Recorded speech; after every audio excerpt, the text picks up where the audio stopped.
goes, Patricia. Thank you. So yeah, you are. So yeah, are you gonna record this, or what are you gonna do? Yeah, I am. I got it recording.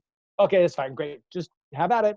Okay, Yeah, I'll be thank you. The next session starts at 4:15, so I will be closing the room at 4 o'clock-ish. So what do we got? How much time do we have?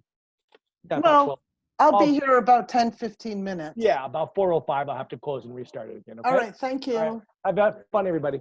Okay. Thanks. Hi, everyone. Yeah, Hi. that was lovely. It was Oh, Great great. job.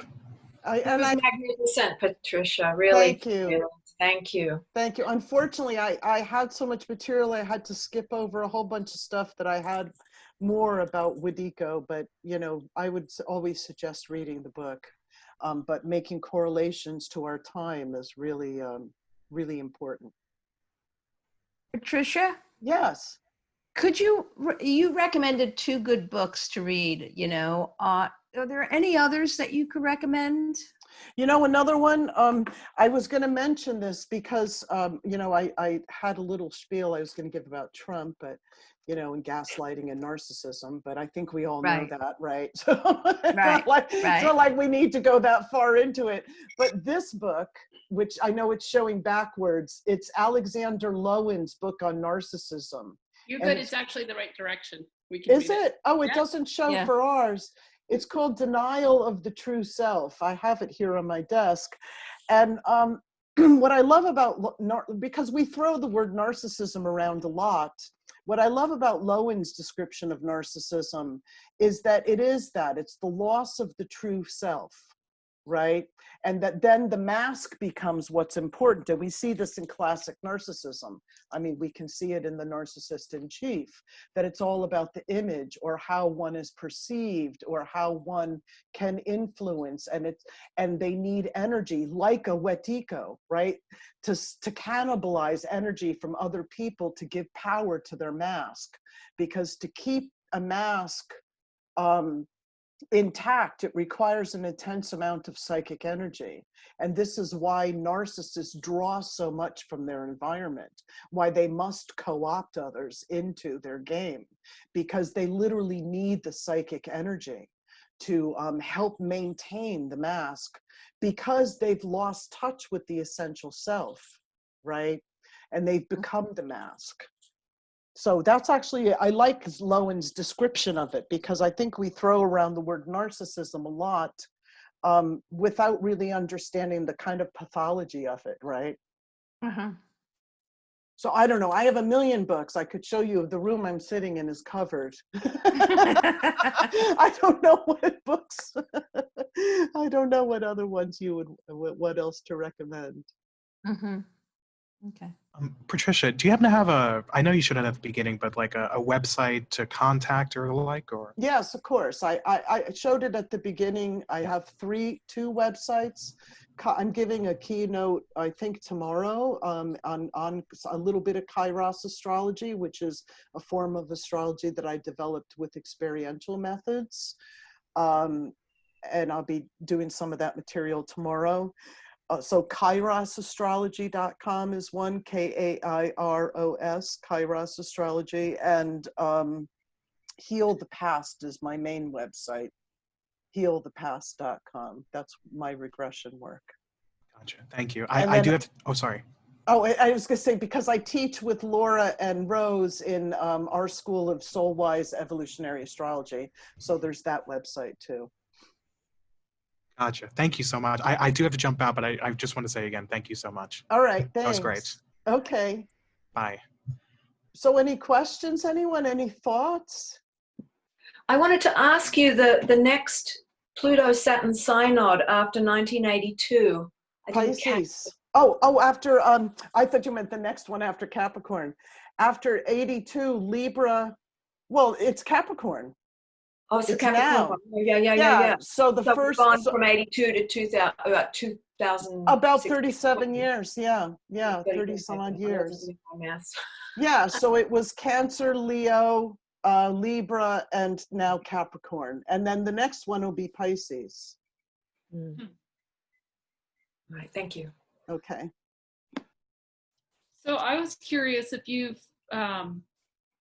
familiar with the shamanic astrology paradigm and their description of Capricorn as carrying the energy of the indigenous council of grandmothers, the 13 grandmothers, and just if you have any thoughts about that. Well, again, the Cancer Capricorn axis itself is about ancestry. It's about our roots and it's about our traditions. I mean, we said it as astrologers back in 2008 that we were going to rewrite our history during this time, because Pluto going into Capricorn is also a time of thinking about rewriting history. And so, yeah, there's been also a lot of interesting archaeological finds during our time that continually backdate, specifically the Mesoamerican age, right? They continually backdate it, and it becomes, or the idea that, you know, we were these ape-like Neanderthals is completely thrown out in the archaeological world. Because of this time that we're in. So I would say that this axis alone is about not only our personal roots, but our collective roots, which is what Seth was talking about too, right? Yeah. So yes. And it also seems like there's a piece about like getting us out of the masculine and into more of a balanced masculine, feminine, matriarchal, patriarchal. Well, you know what's interesting? Well, I mean, I have a lecture on my website, or I think it's on my YouTube channel, Generations. It's a 2-part lecture that I did. It's like 5 hours or something, of the progression of generations, Pluto generations. And at the cardinal points is where we see critical movement in gender and gender identity. And in short, when Pluto was in Aries, there was the urges, the beginning stirrings of the prohibition, which was then fed into the suffragette movement later. And then in World War II, when Pluto was in Cancer, that whole generation of women went to work in factories because of World War II. So they came out of the traditional home into the outer world, which was unheard of at the time. Right? They have the images of Rosie the Riveter and all of that. So that started to change the gender roles. And then we have the Pluto Libra generation that's now incarnated. And they are completely about gender bending, right? They're completely about, you know, changing pronouns and the ways that they relate and interrelatedness. And now this Pluto Capricorn generation is going to be very interesting to see. I feel that in my observations that I think that I meant to say this in my lecture, I think that a lot of the Pluto Cancer generation is reincarnating as the Pluto Capricorn generation. Oh, wow. So when generations reincarnate, they bring with them clearly collective memories of a time, right? So we have, I believe we have a large amount of these Pluto Cancer souls that'll be coming in to Pluto Capricorn bodies, and what they're bringing with them will be another continuation of the work that they did, as well as some of the traumas that they experienced. Mm. Thank you. Patricia, do you have any thoughts on Pluto when Pluto goes into Aquarius down the road? Yeah, you know, I didn't get into that. I had some other, yes. Never ask Patricia, do you have any thoughts? Because that could be a whole other lecture. Well, Patricia, can I have your thoughts more? You know? I could give you some of my thoughts. Everything has its shadow, and I think a lot of it's going to depend. As we know, the archetypes have a broad spectrum of expression. I think it's going to depend on how we weather this Pluto Capricorn time. But again, remembering that Aquarius is dual ruled, right? So we're still meeting Saturn energy there. Now, the urge to decondition is very large now. The urge to individuate is very large now. It's only going to increase when Pluto gets into Aquarius, right? Because Aquarius itself is the archetype of individuation. So it's only going to increase when we get there. But, you know, so much of the shadow I'm afraid of. I'm afraid of technology and the overreach of technology, right? I think we're going to feel, especially the Jupiter-Saturn conjunction, I think we're Yeah. going to feel as, and then eventually as Pluto gets there, it's going to feel like a sigh of relief, just like Sagittarius on the other side of Capricorn and Aquarius, you know, they're both simply because Aquarius is forward thinking. And I think the other thing that we've been in that's so difficult, which some of the literature I brought forward was meant to evoke, that we don't have the vision yet. The vision is not yet formed. And this is also what's so disconcerting for our time, because we're in this chaos and this urge to change it, make it right, do something, right? But the vision's not formed yet. And I do think that as we get more into the Aquarian energy, that we will start to form the vision. Right, right. So that's just a little brief part of I it. have to pop out, but I just want to say you were fabulous and you were Aw. great. Thank you. And I'll see you in your I'll see you in your next lecture down. Okay. Doing another one. I'm definitely going to be there. But great work. Thank you. Thank I'll you. second that. And I also wonder if you don't think that maybe the Saturn Jupiter in Aquarius will start, you know, the move toward. That's what I was saying. So Yeah. the Saturn Jupiter right at the end of this year, that's gonna, that I think we're gonna feel. Is it the end of this year, December, Yeah, right? December. Yeah. Yeah. I think we're gonna feel like, oh,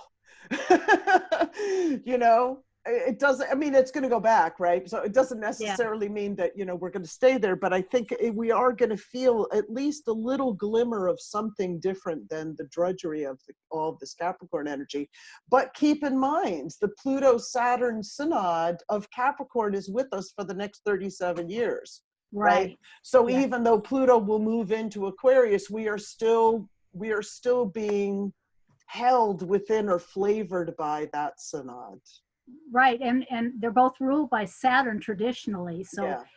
I look at it kind of as a transition, you know, like we're moving toward, and you know, the age of Aquarius seems to be, you know, like a point that is, you know, you can't really put your thumb on it, but it's like a transition, and here we go. You know? Yeah, it depends on who you talk to. I mean, I think, you know, Pluto in Aquarius may very well be it. You know what I mean? Pluto in Aquarius may be that, like when we finally go, we're really getting into it now. But we've definitely been in, you know, it depends on who you talk to, whatever system you look at, even the Yuga cycles, depends on who you translate that from, you know, where we are in that process. So we are somewhere in the intermixing of Pisces, Aquarius ages for sure. Yeah, thank you, Patricia. This is very thought-provoking, and as always. Thanks. That is what I was hoping for, was thought-provoking. You got it. You got it. Okay, good. Didn't make me think anything. Didn't? No, of course not. Because your hair's on fire. All right, everybody, I'm going to be closing the room in about 4 minutes. So. Okay, so any other questions or anything before we go? Can I ask a question? Yes. Can I go ahead? This is yes, Mickey. Yes, please, go ahead. Go ahead. Well, you know, I've thought about Capricorn quite a bit. Well, first of all, thank you so very much. That was a wonderful, wonderful presentation. And I appreciate all the work and knowledge and wisdom you put into it, and feeling, you know, that all went into it. But, you know, I often study Buddhism, and I've been struck by Capricorn has to do with that winter solstice, with the death time, a latency. And we're such an adolescent culture that's feared death. And here death is like stalking us in a way. That this cannibalistic spirit is much like the coronavirus, really. But we're seeing all of our jobs, just going out to go do basic shopping, and all these things that we took for granted are all fading away. And we're seeing, it's almost like that barren tree in winter covered with snow, that the world we once knew, it's not going to come back. It's Yeah. gone. Well, that's really. it. Yeah. And so grief is a part of the this will Capricorn archetype too. This will,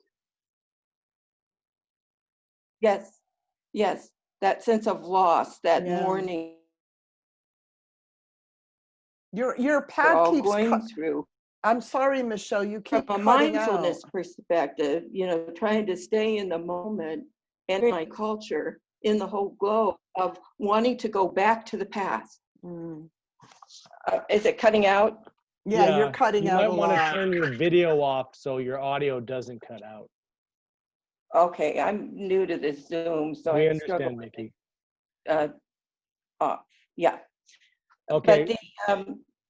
But this longing, trying to stay in the moment, Perfect. yet wanting to go back to before all this pain, all this loss, this terrible legacy of the coronavirus now we're all dealing with. It's just a strange juxtaposition. Dichotomy, yeah. But we could go back further, right? Like I said, maybe there is, as Seth was saying, there's something, and even as Yeats was saying, right? The something within the spiritus mundi that's arising. We don't quite know what it is. Is it good? Is it bad? Is it malevolent? Is it benefic? We don't know. But Yes. there's something from our past that our ego needs to remember, right? Yes. Because that's part of its growth. That's part of an expansion of that into that greater S self.